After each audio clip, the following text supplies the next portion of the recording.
Hey guys, how's it going?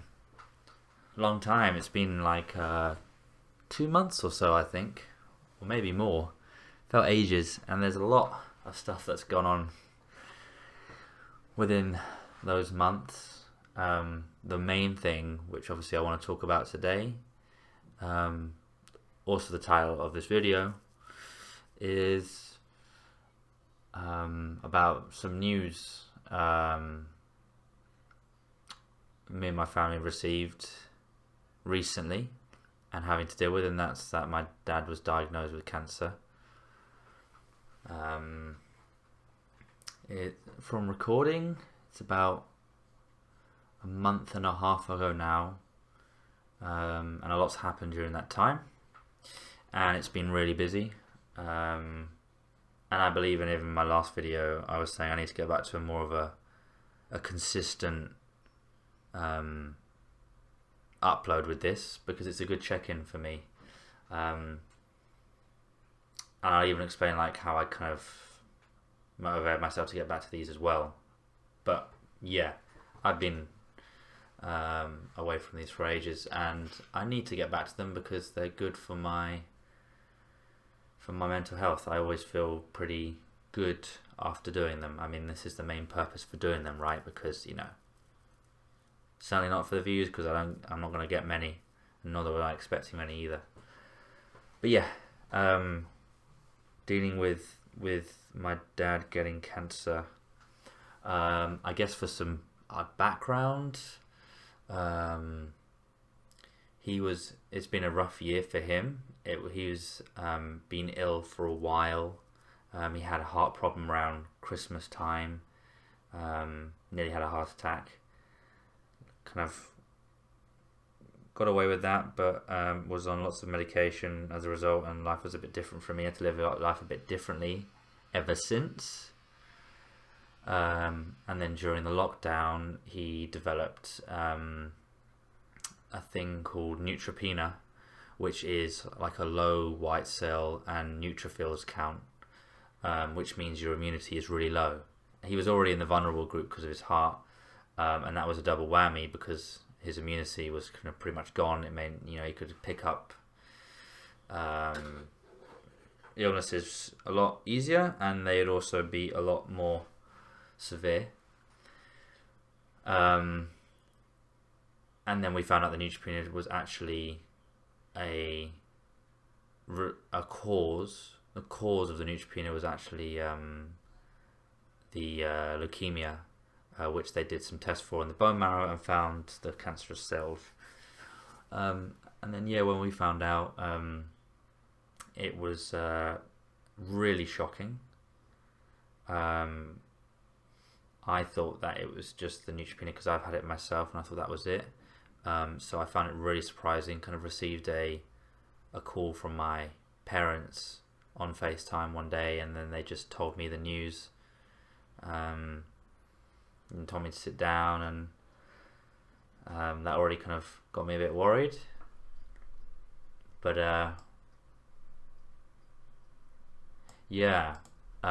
had this kind of long conversation, found out what exactly it was, what they were doing about it. So my mum was saying about she already had like all the procedures underway.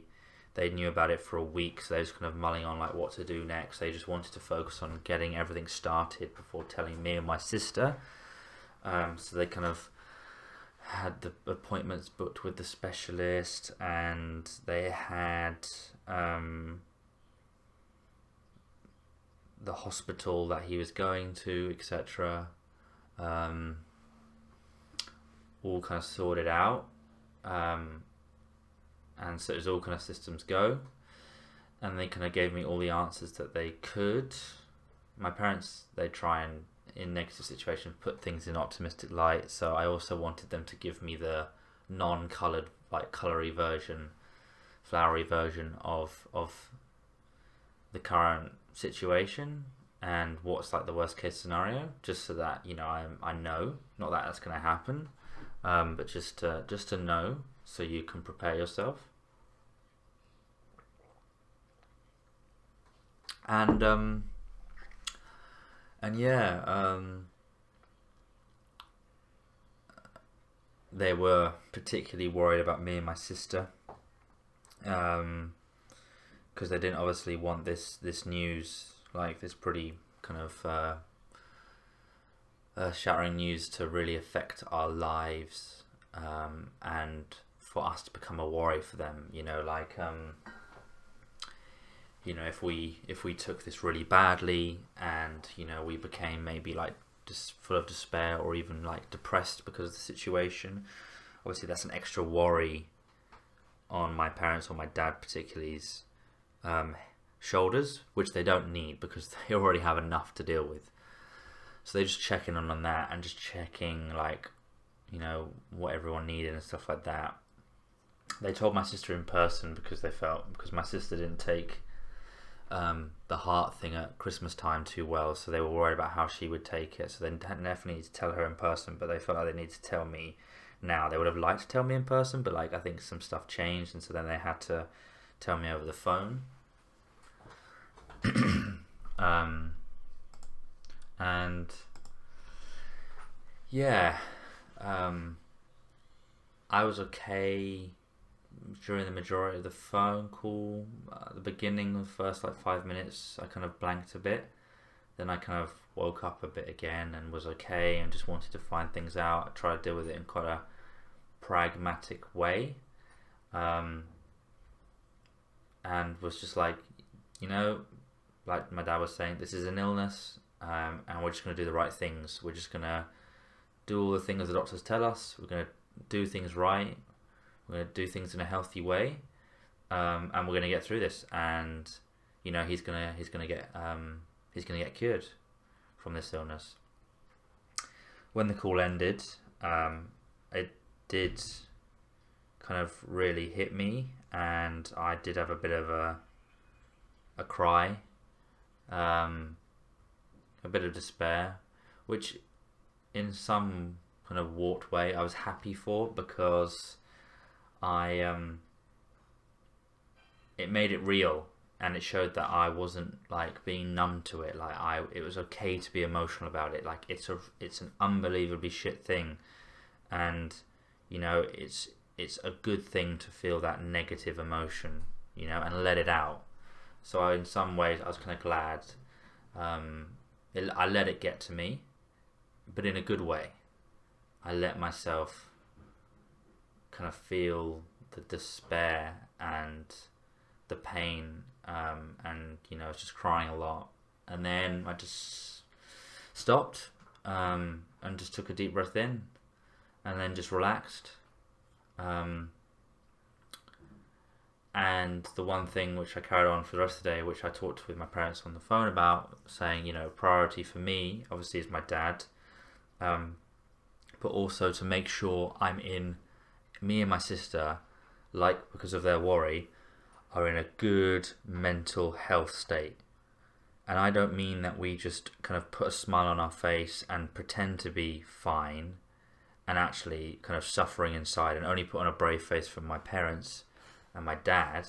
I actually mean actually dealing with this in the best way you can, keeping things going well, because as I said, the last thing my dad needs to worry about is us being full of despair or depressed. And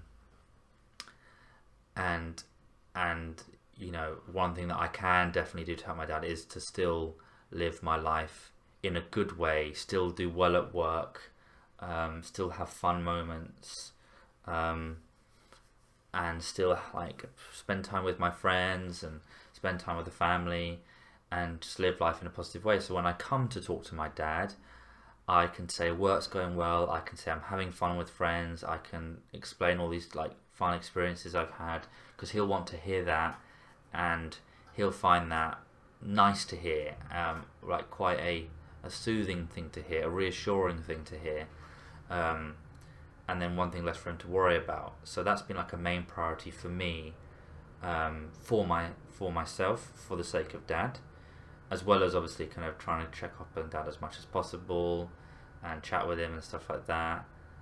and try and be more supportive with the family, which I still have work to do on and I need to be better at.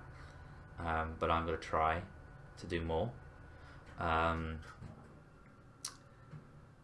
as I said, just doing like the things right. So that week I reached out to some of my closest friends and my girlfriend, and I just said, like, I just explained to them the news, and they were really supportive, and they came round and they kept me company. And that week I just allowed myself to have a really shit week, and I was just emotional. I cried. I let all of my negative emotions out. I allowed myself to process the thing and not bury my emotions. Luckily for me, and in a sad but also a good way, is that I've experienced like quite a bit of pain from experiences of, like, say, death of close people in my life, and also seen other people go through similar circumstances and say how they've dealt with it, some in good ways and some in bad ways. And for me, I knew going into the situation what the right thing was to do, and that was to keep my friends close by, talk through my emotions, allow myself to be emotional, take some time off work, just do it the right way. I even luckily was seeing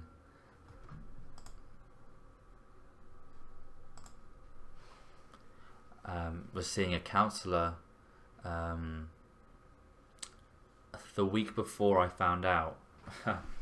I basically I'll go into another video. I intend to do the next video about, like, counselling and therapy.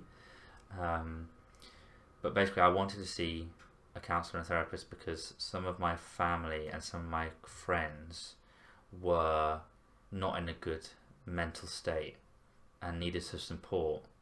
And I can support, but I also have to realise the limitations and what burden it puts on me to support other people, and to know the limit, and therefore to realise that actually therapy and counselling can be a really big help. Kind of like you go to the gym for your muscles, you go to a counsellor for your mind. You don't have to be in a bad place to actually go and see a counsellor. It's still just a good checkup. Anyway, I'll get to that in another video.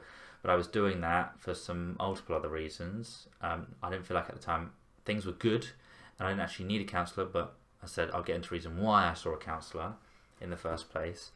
And then so I'd already seen a counsellor for like a week, and that was great in some way because I was already set up. So by the time I actually found out about my dad's cancer, I was already seeing a counsellor, and I thought, well, this is an even better chance, for me to actually process this now that I can use my counselling to help as well. So I felt like I was doing everything I possibly could to deal with the whole situation for the sake of my dad and the rest of my family, so that I felt like I could be, in a good enough state to be supportive and not to be too much of a burden either. And for the selfish reason of, wanting myself to feel good as well. And there's nothing wrong with that. So yeah, that's like how I've generally been trying to deal with it. And generally it's been good. There have been some low moments, and there have also been some low moments with how I've viewed it with my dad as well. But that's, for me, those moments with my dad are natural. And again, I'm glad in a way, because it shows that I'm, not kind of trying to pretend like the whole thing's not happening, and it's okay to have really crappy moments because this is just a shitty situation. And I'm not one of these people who's like, and I'm not a massive fan of one of these people who in negative situations you always go, oh, just be positive, just be positive. No, it's okay to be sad sometimes. Actually, it's sometimes a good thing to go through that day of just crapness, because that is the reality situation. Allow your feelings to come out. Don't bury them and try to go, it's okay, nothing's wrong, it's fine.